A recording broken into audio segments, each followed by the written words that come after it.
What's up, everyone? Welcome back to a very, very special episode of The Girl Who Talks Sports. It is not just sports that we talk about on this podcast. We are in December. It is the Christmas spirit, and I am joined by a wonderful and very special guest, my very best friend, Sarah Crawford, on the West Coast. She joined me at a very early hour, and we are going to go over a Christmas movie. Sarah, thank you so much for coming on this week. Thank you for having me. I'm so excited. I'm excited too. We've compiled a list of Christmas movies that we are going to talk about, and we're going to do a tier list. So it's going to start all the way at the top at S, which is obviously the best letter. It stands for super. And then it goes A through F. So if you guys are watching on the YouTube channel, you'll be able to visually see it. Otherwise, we will be talking out exactly where we are going to put each movie on the list. So are you ready to get started? I am. I have one question before we start, though. Okay. So should we rank these by, is it a quality movie, or is it like a fun time, or a combination of both? I think we could do just however we feel about it. Okay.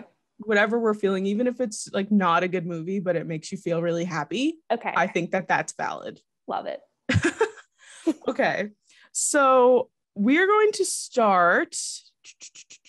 All right. I'm going to start with The Santa Claus, starring Tim Allen. I think that this is, for us, for our generation, it's a classic. And even though it comes with two more movies after this, the first one still is just like, I don't know. I just feel like that's one that I turn on every year and watch, and it makes me feel very Christmassy. How do you feel?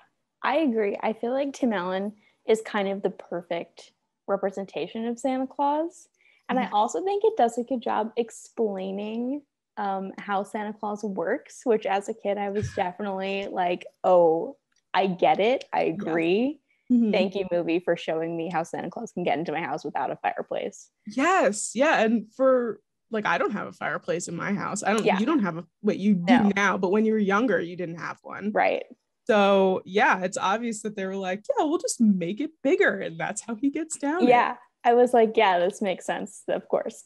I also just love the way that movie works, that he starts out like such a regular person, and you like see him slowly grow into Santa Claus, and you're like, wow, he's like learning. And like when you see the parallels at the end, like when the little girl brings him soy milk because he said he was lactose intolerant, it was like, it's so cute. And it's so cute. Sweet, and I love that. But okay, well, we also have to talk about Charlie, because he's so cute. The freaking star of the show. Like, he's so cute. And also Neil is like super villain. Like, let's be real. Neil is just he's like an oblivious super villain. Like the worst. You like don't know, like he doesn't know that he's a villain. Yeah, absolutely. And he wears the horrible sweater, so it's like it's just so funny. But I'm also glad that like in the relationship that Tim Allen has with his wife, like it's very like, yes, we're divorced and we have our disagreements, but we're still co-parenting our child, which I feel like that movie came out in like the 90s, right? So like for the 90s, I feel like that's something that, you know, divorce was like, I hate you and blah, blah, blah, blah, blah. Yeah. But yeah, I would say, all right, let's see. I would put The Santa Claus in the A tier. I was gonna say the same thing. I would say it's solid, it's good. Hopefully it like holds up all the way until like we have children and they can watch it. Yeah. Oh, it's a solid movie. So I would say A tier. Agreed. All right, cool. A tier for The Santa Claus. And by the way, I just learned like while we were in college that the Santa Claus with an E at the end is like the agreement. I didn't know that for a very, very long time. I didn't either. And I really blame this movie for that misconception. So honestly, maybe that should bring it. Bring it down. To the bees. I'm just kidding. But No, yeah, I totally agree. That happened when I was in college, and I was just like, oh my God, a Claus. Like, yeah. Oh, all right. Yep. Next on the list, I have the Polar Express, which I feel like you feel very strongly about. So I'll let you start with the Polar Express. Okay, so I do feel very strongly about the Polar Express. I, as a child, really loved the book. I read the book every year. The little girl in its name was Sarah. I was really connected to this. I asked for a bell for Christmas from my parents, and I got one. Aww. So it like really meant a lot to me. And I was really excited when they made this movie. And the movie was really a very loosely based representation of this book. And I was really disappointed. I also find the animation style pretty uncomfortable. It's like really not my favorite. And I just really didn't like it. I didn't like anything about it. I thought it was really long. I can see it being a fun time, but I didn't like it. Yeah. What are as someone who didn't grow up reading the book, I enjoyed it. Okay. But I understand like from your perspective that you're like, oh, you're like you love this book so much, and then they bring this movie out and you're like, this is not at all what I was expecting.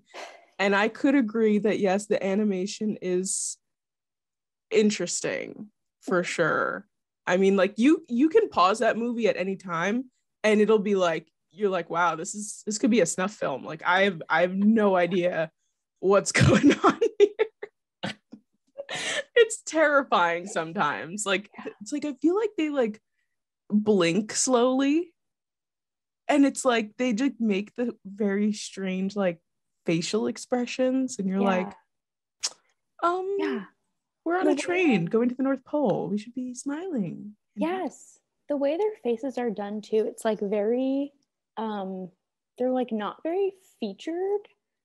They're like almost like all like blended together. I don't really know how to describe it, but it's not like Disney animation where like the things that pop and they're clear. It's just kind of like a blurry face. Is the Polar Express a Disney movie? I don't think so. I wonder what. I'm gonna Google it. All right. I want to see what like animation studio created that, because I don't know why I thought it was Disney. My guess is like DreamWorks. Oh, you might be right. I wrote Pillar Express. By the way, this movie particularly was offered by Catherine Kavanaugh, our other friend, to rate. So shout out to Catherine. Love her to death. In Japan. Longtime listeners will know Catherine came on over the summer to talk about the Olympics when the whole COVID situation was happening. Yeah. Why am I blanking on the word? Production company. That's what I'm like staring at my phone. I think it's Castle Rock Entertainment, Shangri-La Entertainment, Playtone. Oh, Warner Brothers. Oh, okay. It's Warner Brothers. That's why it was like, I feel like this was something that I knew. All right. So I feel like we can meet in the middle. Okay. About the Polar Express. Because I do love the whole hot chocolate scene that like puts me in like the major Christmas spirit, and it makes me want to drink hot chocolate and like wrap presents and curl up under a blanket. Yeah. So how do we feel about B? Sorry, my dog just made the longest groan. I don't know if you could hear it. It was really loud. Oh no, I didn't hear it, but I wish I did. It was really distracting. There he is. He's right there. He wants to come and rate movies too. Yeah. I'm sorry. What rating are you giving it? I said B. Do you want to put it in C? Okay, we're meeting in the middle, right? So if without me, you'd give it an A. I mean, I would say it's just like because it's a staple. It is a staple. And it's been around for a long time. That's true. Okay. I'm okay with a B. B? Yeah. All right. A B minus, but a B. It's a B. A B almost in the C. Yeah. All right. I'll When see you if I make can put that 'em in the graphic, middle. you have to put it a little bit lower. I'll put it like in the middle. Yeah. Yeah. All right. B2C. All Yeah. right. Did you watch any movies in preparation for this? I did. Okay. Did you watch How the Grinch Stole Christmas? Did not. You did not. Okay. Well, It was we're not gonna. available for free, so I didn't watch it. Oh, okay. That's fair. Wait, it's not on Netflix? No, It was on Netflix last year. not this year. Dang it, they took it off. How dare they? Yep. So since you haven't seen it, The Grinch for me and for my brother Danny, we have watched, I think it came out in 2000. So it's a 21-year-old movie. And my brother and I have watched it, I would say roughly like 250 times. Like, oh my God. we could sit, what are like, one of our Christmas traditions is like we sit down, we'll like maybe like bake cookies or something, and we'll sit down and we'll watch The Grinch and we will just verbatim speak it to each other. Like we can quote this movie inside and out like nobody's business, and we'll constantly like, you know, quote it throughout the year too, like even when it's not Christmas time. So for me, I know that if you haven't seen it and you said that it kind of freaked you out a little bit. Yeah. But if you were like to like kind of see what was going on by a trailer or by what you've seen over the years, what do you feel about it? Yeah, so I feel like Jim Carrey probably makes an excellent Grinch. He does. I like definitely see that. I can see his like comedic energy coming out like through his body and his motions. But like for whatever reason, I don't feel like I needed a live action Grinch movie. Like it's already like a weird cartoon. Yeah. It's like I don't feel like it was necessary, but I didn't see it, so it's, you know, it's not fair for me to you know, speak poorly about it. That's fair. There is like some like questionable things to this movie, and I think it was meant for, you know, kids who knew about the Grinch like to watch it, and then the parents who grew up with the cartoon to watch it and get all of like the, you know, older innuendos. Like, right, there's like, you know, like at one point the Grinch like comes down from Mount Crumpet and like lands in a woman's boobs. Okay. And you're like, as a kid, you're like, ha ha ha ha ha. And as a parent, you're like, whoa, he's in her boobs, you know? So I think that it's like, for me, it's held up over the past 21 years. I never saw the newer Grinch. Like the one with Benedict Cumberbatch. Yeah, I didn't. Did you see that? No. Yeah, I didn't see it either. Because again, that for me, that's the vibe I got. I was like, I don't need another animated Grinch. Yeah, the original for that. I don't even know what the story is. But I guess I will rate this one by myself, and I might be biased because of how much I've seen it. I'm going to put it in the A tier. I think that makes sense. I think if a movie holds up over 20 years, that's a pretty big deal. Yeah, because the A for me is like ones that I will watch every single year, and like ones that like make me feel Christmassy and good.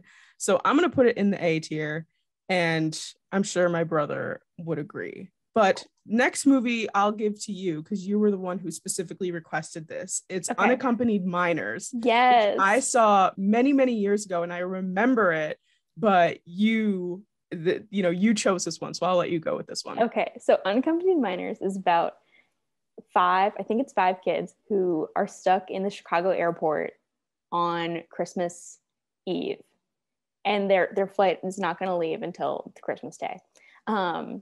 So their parents aren't there. They're like wreaking havoc all over this airport. They all have very different feelings about Christmas time, different like parental experiences. And the movie just keeps changing. So they're in the airport, then they're in the hotel, then they're being chased by guards, then they're like in a warehouse of lost luggage.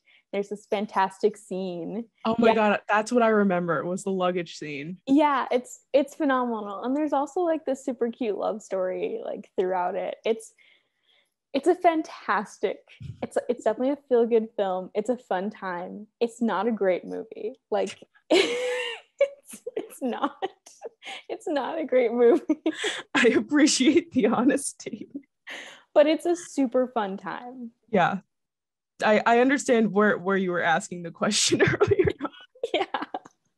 And it's joyous. It's something that I watch not every year, but like if it's on, I'll throw it on. I showed it to my fiance Austin, and he said like, this is a bad movie.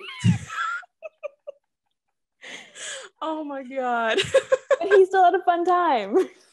I honestly, when I remember, again, like I think I watched it maybe the year it came out, and I remember enjoying it, and I just haven't watched it since. Yeah. But the kid from Everybody Hates Chris is in that, right? Yes, and he's really funny. Yeah, I remember him, and I remember them being lost in the luggage, and I was like, this looks like such a cool, like you were like, oh my God, all of this luggage that gets lost over the years, and like you can like kind of just fly through it, and it's just like so cool. But since you've seen it more times than me, I will let you put it in the tier list. I would give it a C.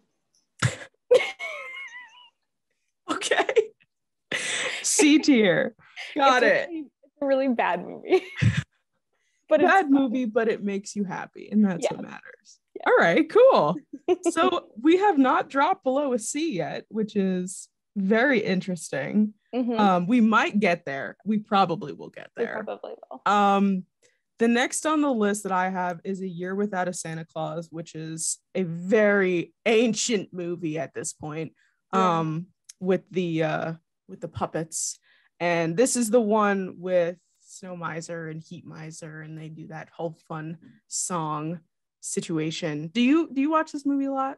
I love this movie. Okay, me too. It's one of my favorites, I think. Me too. And it kind of, again, we talk about the Grinch holding up for 20 years. This movie's been out, let's see, what year exactly did it come out? Because I feel like my grandma was probably watching this movie. Yeah. A Year Without a Santa Claus came out, 1974. A lot more recent than I expected. I was expecting the 60s. Yeah, me too. Well, 1974 over all these years, and it's still a good story. It's still fun, and like the idea that you're like, wow, how does Santa do it every year? And like, Santa's a person too. Sometimes he gets ill, and you're like, oh. But I love this movie. I love the music in it. I love even the puppets. They don't even like freak me out or anything. No, they're cute.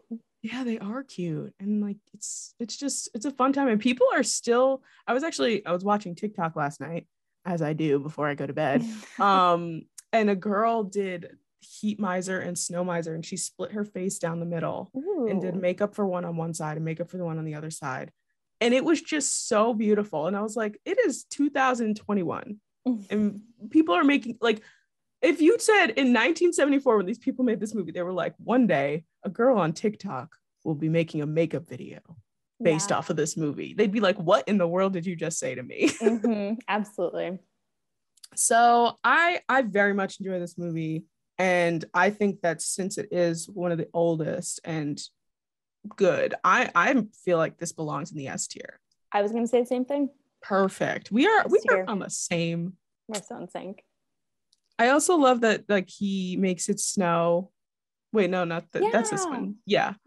He makes it snow in the South. It's called like Summertown or Somerville or something like that. Yeah. Too. You're like, oh, look, it snows in other places other than the North. Yeah. I love that. And then the other one that I feel like this is like kind of side by side is Santa Claus is Coming to Town. Yes. Have you seen Santa Claus is Coming to Town? Yes. And that's just like kind of, it's the same puppets and the same everything. It's the one with Kris Kringle, right? Yeah, and it's like the origin of Santa Claus. Yes, this one has oh my gosh, the Abominable Snowman, right? Yes. And it's the one foot in front of the other song. Yes. Yeah, it's fantastic. He's like a snow wizard or something. Yes, that's what it is. Yeah, and he's like all scary, and then he like gives him a toy. And he was like, no one's ever given me a toy. And you're like, oh. Yeah, that's a good one. The only thing, my mom and I will always talk about it, like when, what's her name? The girl, Jessica. Yeah. She's like, oh my God, I'm not the girl I used to be anymore. And she like sings this like ballad. And then we like take drugs. And it's like the animation completely changes. Oh, yeah. And it's like a full trip. Like it's like swirling and like it's got her head and it's like spinning. And I'm always like, oh my God. Yeah.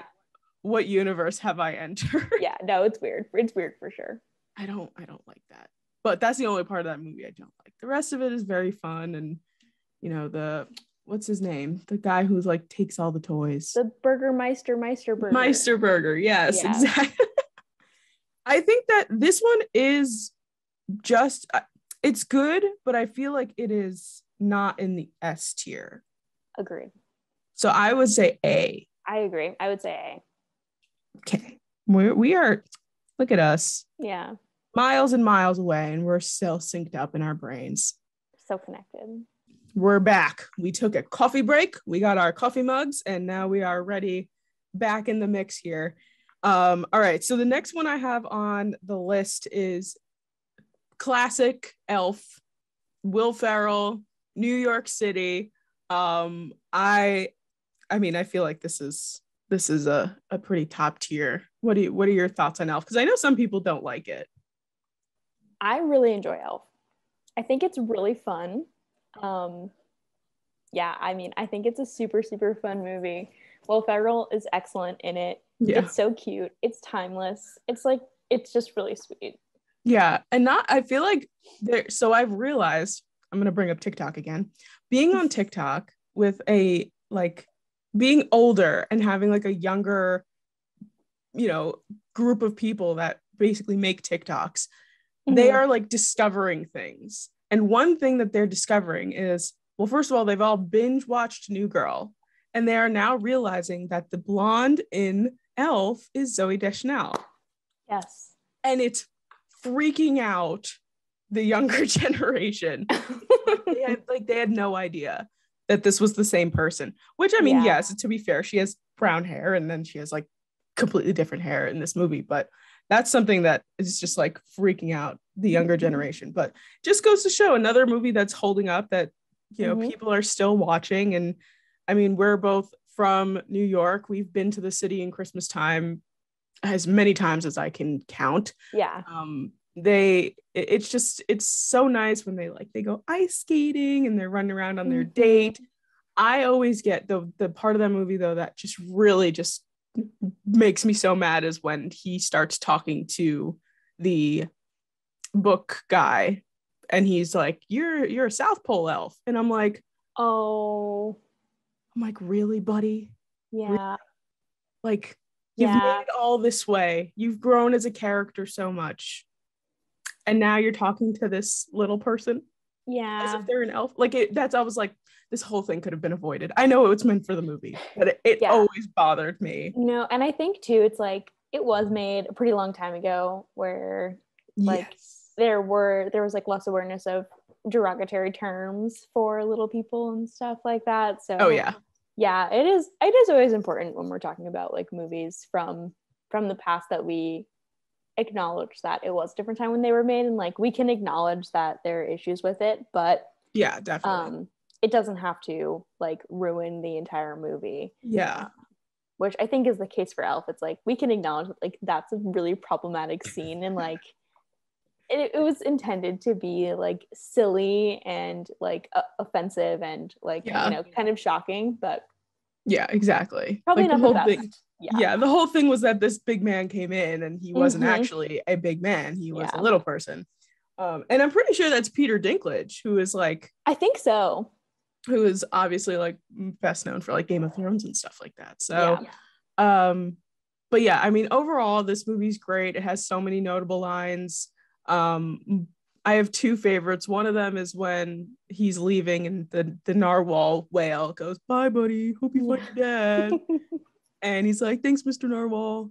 And my other one is when he's just found out that he's not an elf and he's running, and the puffin like says something to him like, "What's wrong, buddy?" And he's like, "Not now, Arctic puffin." Yes. That part always gets me, and I feel like I say that out loud and like not everybody understands, and I'm like, oh man, like it's like a low tier line, but for me I laugh every single time because it's Will Ferrell like flailing in the air and he's like, "I just found out I'm not an elf." And you're like, I love real quick, I love the part when he passes by the coffee shop and he's like, "Wow, it's the world's best cup of coffee," and he's like, "Oh my god, congratulations." And then he brings Jovi there. Yes. blindfolds her and he like wants to be this whole big thing and she was like, tastes like a bad cup of coffee. Yep. Like, no. It's the world's best cup of coffee. Yeah, I do love the way like it starts off with her being like, you're a freaking weirdo, man. And then she's just like, you know what? He's fun. I'll go along with it. And he like brings her on this adventure. So I would say, I mean, Elf is for us like another one of these classic movies. I don't know. I feel like I'm between A and S. Yeah.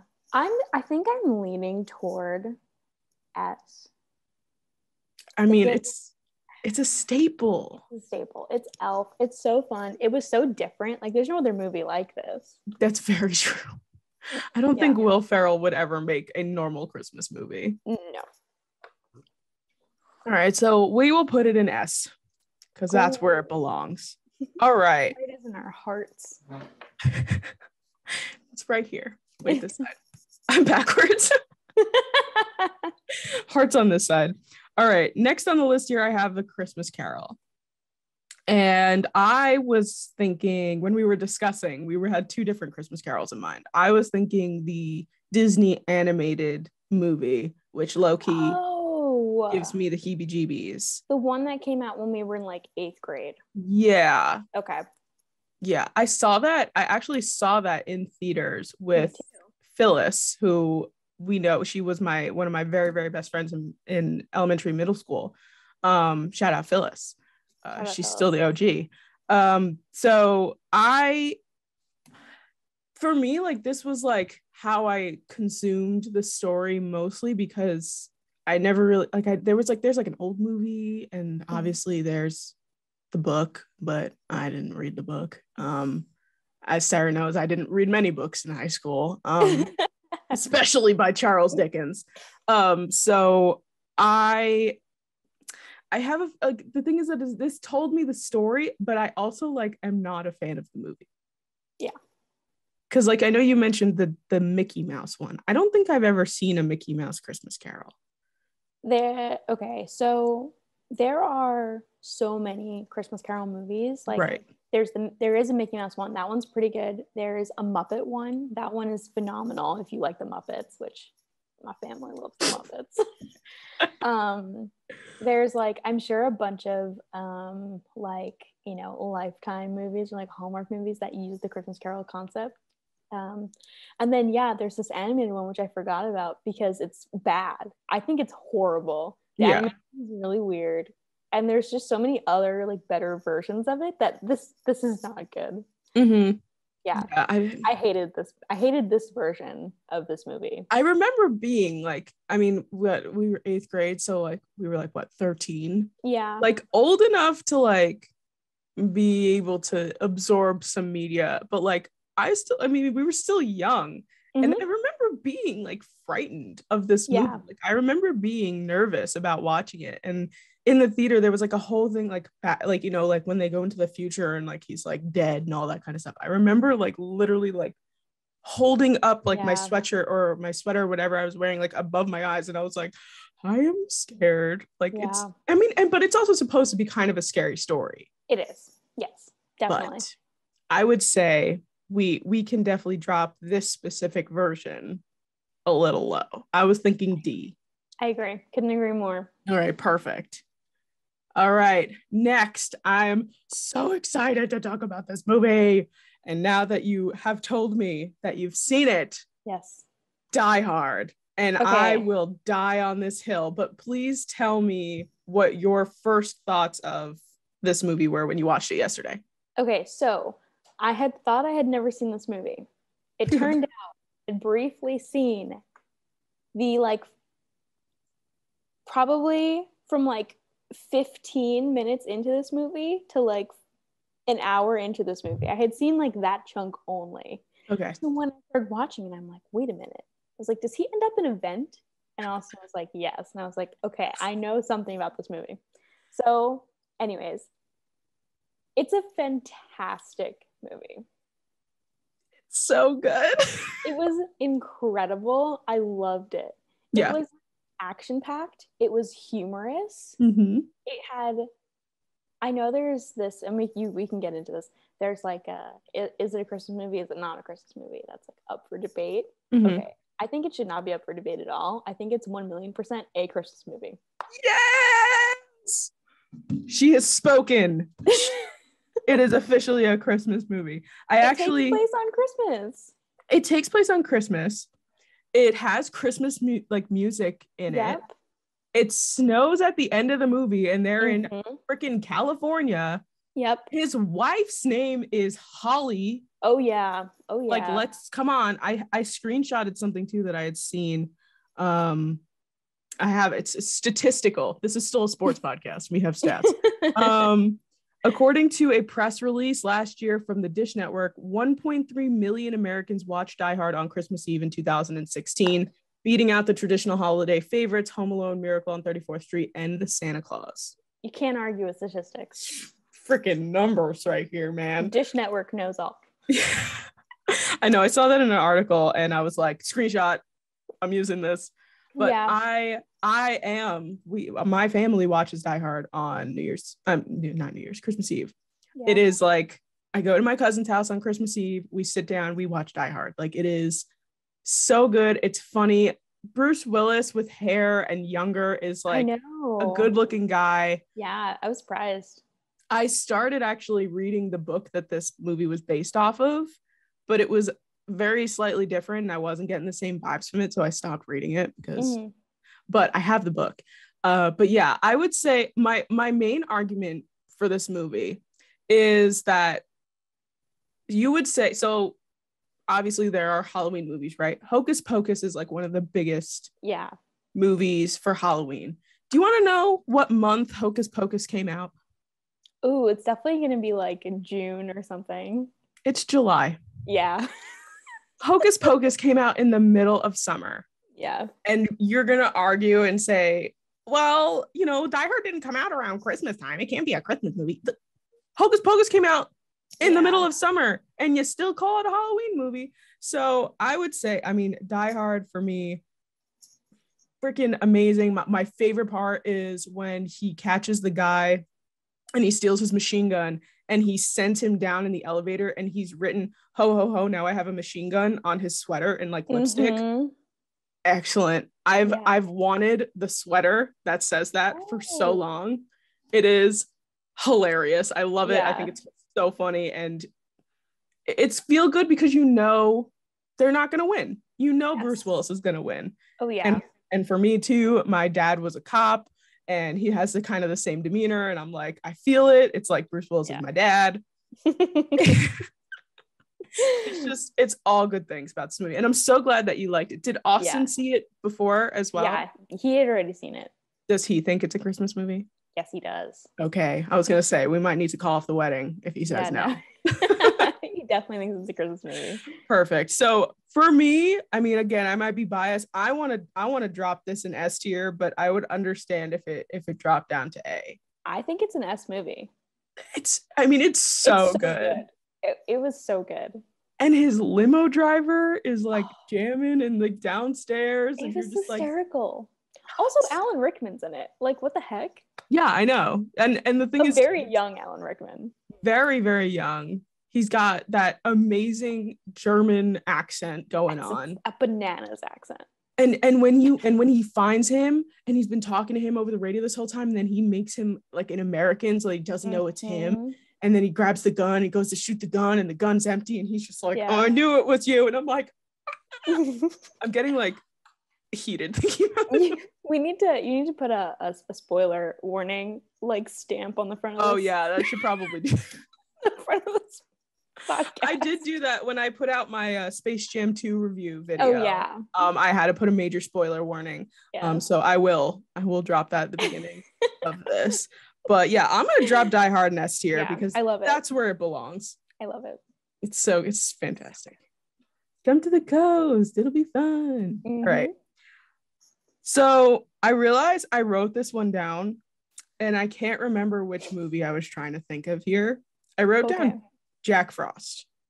And There's a movie called Jack Frost. Yeah, and I can't remember if I was thinking of the puppet movie that's like similar to Year Without a Santa Claus, or the one with Michael Keaton where he dies and becomes a snowman? I was assuming it was the one with Michael Keaton where he dies and becomes a snowman. Okay. Because this movie, I feel like, is similar to Elf, where it's like, this is the most random thing in the entire world. But also it makes me cry. Yeah. And I haven't watched it in a while because last time I was watching it, I was like, why am I watching Michael Keaton die and then become a snowman? And then also, like, his son is traumatized not only by his death, but by the fact that his dad is now a snowman. Yes. I don't know. What are your thoughts? It's a really sad movie. It's so sad. It's really good, though. It's one of Austin's favorite movies. Is it really? Yeah. It's good, but it's just like for Christmas time, you like want to be happy, and it's like so sad. I know. I think we might have to put it in C. I think I would agree. Okay. Austin's gonna kill me. He doesn't need to know. Austin, you're not allowed to listen. Okay. This one I've also been very excited to talk about. And it's Nightmare Before Christmas, because it is a movie that's been around for a very long time. And I watched it for the first time while I was in college. Oh. And yeah, I refused to watch it because I was like, I don't think I'm gonna like it. And I watched it in college, and I was in fact correct. I did not like it. Yeah. And I know you don't like it either. I don't like it. I don't like the like Tim Burton animation style. That's just like, first off, just not something that I am personally a fan of. I understand that there are lots of people that do like that, though.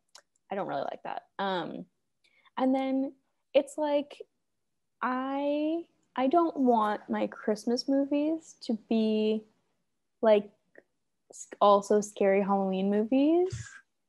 The fact that they play them on Freeform in October and December. Yeah, like that doesn't feel right to me. Yeah. No, I remember watching it, and I think I went in with this like high expectation. Like everybody talked, like there is so much merchandise, and there are so many people who, you know, are like Jack Skellington for Halloween and all this stuff. And like, it was like for my entire life, people are like amping up this movie. And I watched it with my roommate, Amber, and we both were like, that was super underwhelming. Like, it's, I get like what concept they were trying to go for. Like, the idea of it is not bad, but the way it was carried out, it gave me the heebie-jeebies. And the music is good. I mean, that the songs and stuff are good, but I don't know. There's nothing about that I was like, wow, what an amazing movie. Like, that's like the vibe I was getting from all of this stuff from over the years. And it just, I don't think it translated to that. I think it was just good marketing. Yeah, I agree. It's a Disney movie. There's fantastic marketing. But yeah, I don't get like Christmassy vibes from it. I do think that like going into movies with high expectations is dangerous. Like that's something that happened to me with the Christmas Carol movie. So like maybe if you did watch it again with now like very low expectations, you might enjoy it. But also you don't ever need to watch it again because it's not that good of a movie. I feel like if it was just a Halloween movie, I feel like I would have different feelings about it. Like, I feel like I'd be like, all right, Halloween movie, it's creepy, it's spooky, like, but when you go into it thinking it's a Christmas movie, it's like not the same thing. And I don't want people to like come for me for hating this movie, but I'm just being super honest because I don't know, I don't like it, and I think that I'm gonna put it in F. Samantha, yeah, I couldn't agree more. Yeah, I know. Again, Christmas movie, maybe it might be higher as a Halloween movie. That's true. But as a Christmas movie, I don't like it.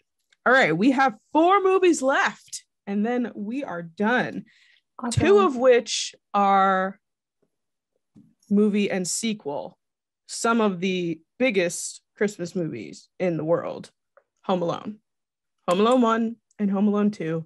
And I have a preference for which one I like more, but we'll start with 1. And I mean, first of all, Joe Pesci. That's my argument. my argument. Joe Pesci is fantastic. So good. He's fantastic. I read an article about how many times the robbers are supposed to die in these movies, and they don't.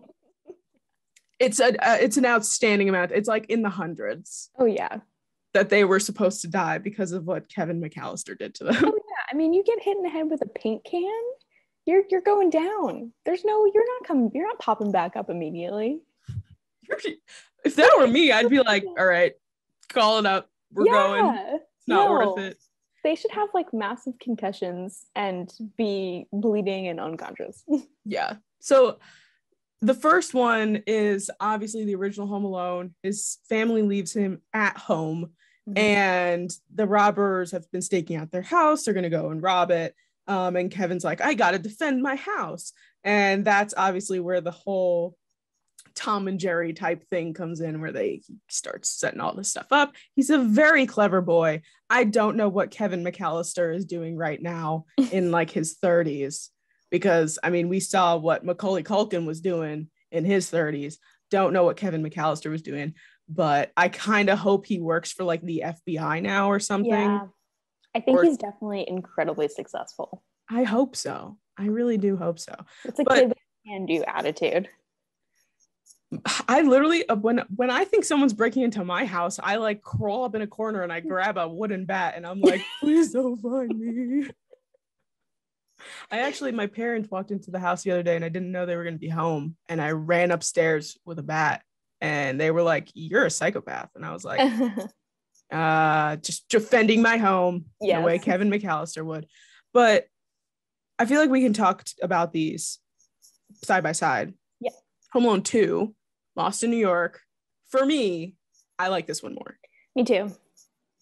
It's just more exciting. Yeah, I like more because there's like more going on. Like the plot is like more interesting, I think. Also, it takes place in New York, which, you know, we're from. We love it. It has major Christmassy vibes because it shows like Rockefeller Center and like Central Park and like all these New York places. I also really like that he's in the like old like abandoned brownstone rather than like his regular home. I think that's like a really fun aspect to it, that he had like nothing to work with and like holes in the floor and stuff, and he's still like crushing it. Oh my god, when Marv is down there, it's Marv, right? The taller one. Yeah. And that's when the whole wall of paint falls on him. And then he goes to turn on the water to wash his face. He gets like, and Kevin's just there and he's literally like just on the side, just making it work. Yeah. I'm like, no mercy. Yeah. And I'm like, oh my God. And then he ends up finding the rope to go back up the hole, and he pulls it and the 100-pound sandbag falls in him. Death. Yeah. Oh yeah. Yep. Yep. Over and over again. Never again. Like I don't it doesn't make any sense. But in my opinion, I love this one. I love him being in the hotel by himself and eating sugar. I love the whole sweet part of it when he goes to the toy shop and donates the $20. Yeah. And he gets the two doves. Yeah, and then he gives it to the bird lady. And you think the bird lady's so scary. The one unrealistic thing about this movie is him being in Rockefeller Center and having nobody else there. Oh my God, I know. That is 100% unrealistic. Yeah. You would be like, you know, shoulder to shoulder with people, pushing them out of the way, going, I'm trying to take a picture with my boyfriend. Yep, that's pretty standard. I have so many pictures of me in front of the tree with my boyfriend, Michael, and people walking in front of us. Like, it's a great picture, and then there's just someone walking in front of us, and my face changes as the pictures are being taken, and my face just drops, and I'm like, God damn it. But yeah, that's very unrealistic. So I don't know about you, but for me, Home Alone 2 would probably rank in the A-B range, and then Home Alone 1 would be in like the B-C range. Yes, I agree. I would put Home Alone 2 in the A category and Home Alone 1 in B. I think that's what I would do. Yeah, that sounds right. Because Home Alone 1 is still like the original and where it's stemmed off of, but Home Alone 2 is just, it's so good in every way. And every time I hear it too, I think of the bit from the John Mulaney sketch special. I forget which one it is, but he's just like, lost in New York, the streets are numbered. And you're and you're like, it's so true. Like, how It is so true. how do you get lost?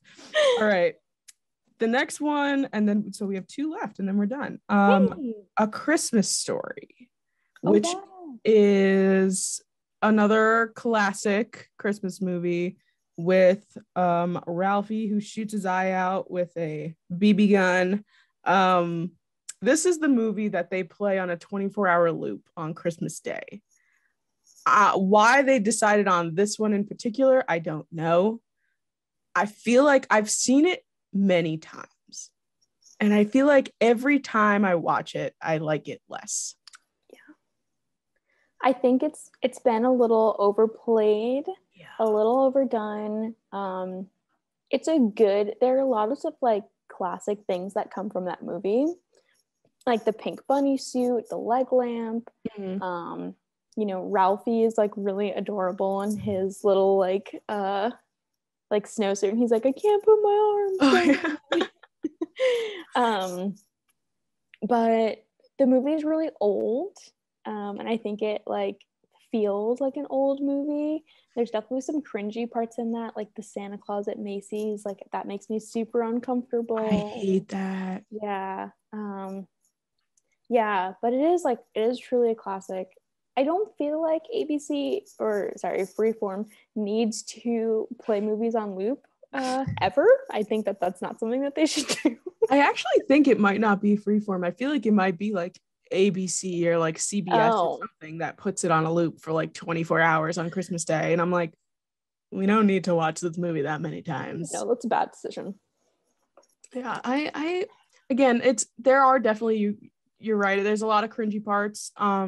I hate the Santa part. I hate when he's like climbs back up the slide to like say something and then they push him down by his face. Yep. I hate the weird Wizard of Oz hallucinations he has. Yeah. Oh with, yeah, like, I forgot his about mom. That. It freaks me out. I hate like just the idea that he finally gets what he wants and he does exactly what everyone said he was going to do and shoots his eye out. Like you're like, you gotta have like that one moment where you're like, I did it, I got what I wanted, and like it's happy. But I feel like it's trying to grasp more of a realistic aspect on Christmas. Like, some people don't have like the happiest Christmases. Sometimes you end up at a Chinese restaurant and eating dinner there after you. That is a very good point. But also, it doesn't make me feel Christmassy and like good. Yeah, it's like not the same. So honestly, I would probably drop this in the C tier. Yeah, I agree. When you said it represents people, like, sometimes you end up at a Chinese restaurant on Christmas, I was like, maybe I could see this as a B, but I think it's a C. You could say like that is something that part of it would be in like B, but the rest of the movie and how like awful other people are treated, the red-haired bully and like his whole story, and then the whole tongue getting stuck to the pole.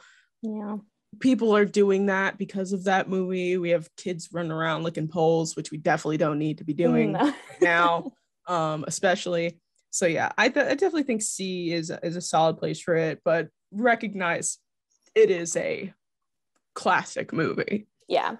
And the last one here is the one we are going to make our argument for being a Christmas movie. And when I tell you, when we were seniors in high school when this movie came out. Yeah. When I tell you, Sarah used to pick me up every single day and drive me to school. And I'm so thankful that I probably still owe her gas money to this day. When Sarah saw the movie Frozen, she was in awe and in love. And she said, when I pick you up tomorrow, I'm going to make you listen to the whole soundtrack. And I was like, Christ almighty, help me, please. Sarah played me the music. It was very happy, very cute. And I was like, oh, okay. And then I remember it was a day, like a Friday. We got out of school at like 11:15 or 12 o'clock. We went straight to the movies. And we saw I think it was like maybe your third time seeing that movie. Probably. Yeah. You saw it so many times in theaters. I saw it so many times. I have since seen it many times. I enjoy Frozen a lot. I love the music. And I remember seeing it in theaters with you. on a Friday. We were still in our uniforms, like didn't even go home and change, like straight to the theater. And we're going to make the argument that this could indeed be a Christmas movie or even just a seasonal movie, right? Yes. Mm-hmm. Not every movie needs to be about Christmas. Not everybody celebrates Christmas. So I would say, like, my argument here is that Frozen is a movie that, you know, people who are Jewish can watch, or people who are other religions can watch because they're not celebrating Christmas or not getting that same vibe. And like, it's snowy and but it still feel good. It makes you feel happy. And then, you know, you have the problem and the solution and the snowman and all that and music. So that's my thoughts. I agree. And I feel like at this point, like it's not a movie that I want to watch in like April or May or like October, you know? Like I can see watching it in like July because just like you're sweating and stuff and it's like, oh, icy movie. But generally, like it's a winter movie. It's a movie that I like watching in the wintertime. It's a very happy movie. The music is super, super fun. Olaf is like the cutest little bean in the world. Yeah. It's just like a really fun time and a fun movie. And even though it's not Christmassy, it's very wintry. It's like, it's a joyful movie. Like some of the problems with these other movies were that they weren't very joyful. And like it's not the vibe you want during Christmas time, but Frozen has such like a good, uplifting, happy story that feels wintry and cozy and really cute. Yeah. I remember one year when we were at school, like senior year, it had snowed and I had, of course, illegally downloaded the movie onto my computer so that I could watch it whenever I wanted to. And back in the day when we had snow days, those are a distant memory now. It snowed and I remember, you know, getting the call from school saying, don't come in, it's snowing, blah, blah, blah. And I remember just being, and I was like, okay, everybody was at work or, you know, wherever.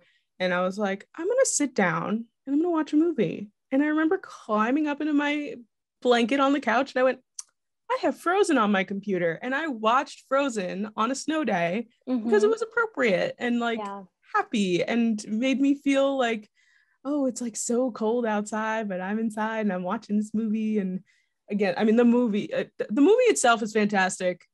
The music is A1. Doesn't matter how sick you are of Let It Go. It's still an excellent song. And it just, I would argue that this could definitely fall into the Christmas / holiday. Yeah, movie. I agree. I'm feeling, in terms of just like Christmassy vibes and holiday, I'm feeling B. Yeah, I agree. It could go into A because of obviously like how good the movie is. Yeah. But also compared to all of the other movies we just went over, which are all obviously very Christmassy, I would say this one would fall into B. Yeah, I agree. Okay, we have our list here. So we have 3 movies that made it into the S tier. We have A Year Without a Santa Claus, Elf, and Die Hard. And I don't want to hear nobody saying anything about Die Hard. I will block you. I will immediately block you. That's a super strong S tier. Yeah. And then our A tier consists of The Santa Claus, the first one. The Grinch with Jim Carrey, A Santa Claus is Coming to Town, and Home Alone 2. Our B tier, well, Polar Express is falling between B and C. Yeah. And Home Alone 1 and Frozen are in the B's. The C's include Unaccompanied Minors, Jack Frost with Michael Keaton, and A Christmas Story. And we have a D, which is the Disney Christmas Carol. And we have one F, which is The Nightmare Before Christmas. And that, my friends, is our Christmas movie tier list. Sarah, we did it. We did it. Thank you for having me. This was so much fun. Of course. I'm so glad I was finally able to have you on my podcast. Yeah. Christmas movies are sports. So that is why we did this. And I feel like I'm more in the holiday season. Yay. Good. Yeah. I needed it, you know? Yes. You start working and everything, and then you don't have a holiday season anymore, if you don't pay attention. But usually this is the time where I would let my guests plug anything that they wanted to. Ooh, Do okay. you want to plug anything? Yeah, I'm gonna plug these earrings. I don't know how many lady listeners you have, but if you have anyone who is interested in purchasing earrings maybe for their partner, my beautiful friend Brianna Bove makes these lovely earrings. She has lots of holiday ones out right now. So can you add her link in your show notes? Definitely. Awesome. For sure. Yeah, that would be cool. I'll also plug my dog. He's like the cutest little doggy ever, and he's learning how to be a good boy. Is he there? He is. Yeah. Sorry for all the motion, friends. We need to see the boy. Yeah. Show us the boy. Hi, baby. Hi. Oh, good morning. He's so festive with his collar. He's a cutie boy. Yep, those are my plugs. Those are your plugs. So yeah, I plug your podcast if it wasn't on it, but oh well. I appreciate that. Well, I will plug my own podcast. Please make sure to subscribe to The Girl Who Talks Sports on all podcasting platforms and on YouTube. I am still in the midst of trying to get to 200 subscribers on YouTube before the end of the NFL season. We are getting very close. We are 30 subscribers away. So please make sure to subscribe. If you're watching on YouTube right now, like the video, very helpful for me. And you can follow me on social media at TGWTS podcast on Twitter and on Instagram and TikTok at The Girl Who Talks Sports. I hope you guys all have a fun, fantastic, sports-filled and Christmassy and holiday day. And I will see you guys all next week, and we will be going over NFL Week 14. Go Giants! Go Giants!